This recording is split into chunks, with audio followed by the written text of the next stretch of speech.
തിരിച്ചറിയാൻ പറ്റാത്തതും എന്നാൽ ഗുരുതര പ്രത്യാഘാതങ്ങൾ ഉണ്ടാക്കുന്നതുമാണ് ഓസ്റ്റിയോപോറോസിസ്. ഓസ്റ്റിയോപോറോസിസിന്റെ കാരണങ്ങൾ, ലക്ഷണങ്ങൾ, ചികിത്സാ രീതികൾ എന്നിവയെക്കുറിച്ച് വിശദമായി സംസാരിക്കാം.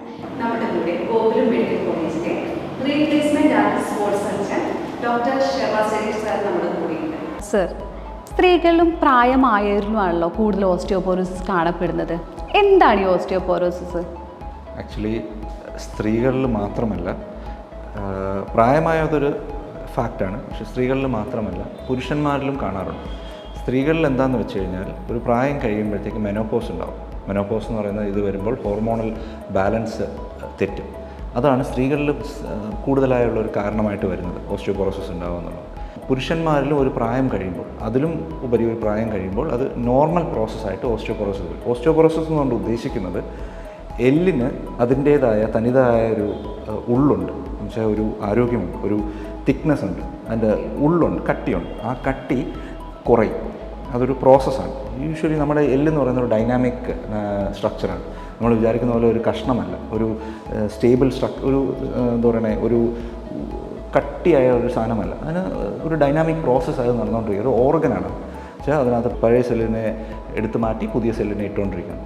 ഒരു പ്രായം കഴിയുമ്പോൾ, ഒരു 10-40 വയസ്സൊക്കെ കഴിഞ്ഞ് കഴിയുമ്പോൾ പഴയ വേസ്റ്റായ സെല്ലുകളെ എടുത്തുകൊണ്ടിരിക്കും. പക്ഷേ പുതിയ സെല്ലുകൾ ഇടുക എന്ന് പറയുന്നത് ഒരു ആക്റ്റീവ് പ്രോസസ്സാണ്. നമുക്കറിയാം, നമുക്ക് പ്രായം കഴിയുന്തോറും നമ്മുടെ എല്ലാ ആക്റ്റീവ് പ്രോസസ്സിനും ഒരു ക്ഷീണം വരും, ഒരു സ്ലോ ഡൗൺ. അപ്പോൾ ആ സ്ലോ ഡൗൺ പ്രോസസ്സ് ഇതിനകത്ത് നടക്കും. അപ്പോൾ പുതിയ സെല്ലുകളിൽ ഒരു സമയത്ത് 10 ഇട്ടിരുന്ന ആയിരുന്നെങ്കിൽ, ഞാൻ എക്സാമ്പിൾ പറയുകയാണ്, 10 പുതിയ സെല്ലുകൾ ഇട്ടുകൊണ്ടിരുന്നെങ്കിൽ അത് ചിലപ്പോൾ 2-3 ആയിട്ട് കുറയും. അപ്പോൾ 10 ഗ്യാപ്പ് ഇതിനകത്ത് 2 വരുന്നുള്ളൂ, ബാക്കി ഏരിയ ഫ്രീ ആയിട്ട് കിടക്കുകയാണ്. അതാണ് ഓസ്റ്റിയോപോറോസിസ്. പോറസ് എന്ന് വെച്ച് കഴിഞ്ഞാൽ ഉള്ളിൽ കുറഞ്ഞിരിക്കുക, പോറസ് ആയിരിക്കുക. നമ്മുടെ ഒരു സ്പോഞ്ചിനെ ഒക്കെ ആലോചിച്ചാൽ മതി, അതിൻ്റെ ഉള്ളിൽ പോറസ് ആയിരിക്കുകയാണ്. അതിൻ്റെ ഉള്ളിൽ വെള്ളം കയറണമെങ്കിൽ ആ പോറോസിറ്റി വരണം. അതേപോലെ തന്നെ എല്ല് പോറസ് ആവും. അതുകൊണ്ട് എന്ത് പറ്റും?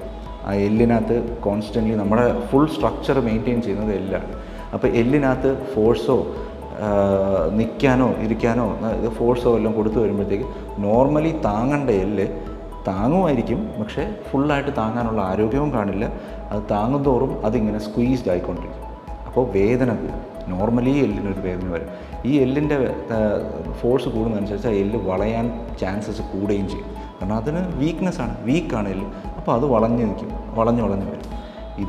ഇതാണ് ഓസ്റ്റിയോപോറോസിസ് എന്ന് പറയുന്നത്. അതിന് ചുറ്റുപാടുമുള്ള വേറെ കുറേ കാരണങ്ങളുമുണ്ട്. പ്രായം മാത്രമല്ല, ചിലപ്പോൾ ചെറുപ്പക്കാരിലും അത് വരാൻ പറ്റും. സാധാരണ മോസ്റ്റ് കോമൺ ആയിട്ട് കാരണം എന്താണ് ഓസ്റ്റിയോപോറോസിസ് വരാൻ വേണ്ടിയിട്ട്? ഓസ്റ്റിയോപോറോസിന് പ്രൈമറി, സെക്കൻഡറി എന്ന കാറ്റഗറി ഉണ്ട്. അപ്പോൾ പ്രൈമറി എന്ന് പറയുമ്പോൾ നമ്മൾ പ്രായം തന്നെയാണ്. ഒരു പ്രായം കഴിയുമ്പോഴത്തേക്ക് സ്ത്രീകളിൽ മെനോപോസ് വരുന്നു, ഹോർമോൺ ഇംബാലൻസ് വരുന്നു. അപ്പോൾ ആ ഹോർമോൺ റെഗുലേഷൻ ഇല്ലാതെ വരുമ്പോഴത്തേക്ക് എല്ലിൻ്റെ കാൽഷ്യം എല്ലിൽ കൊണ്ടുവന്നിടുന്നതും എല്ലിൻ്റെ റെഗുലേറ്ററി മെക്കാനിസം എല്ലാത്തിനെയും ബാധിക്കും.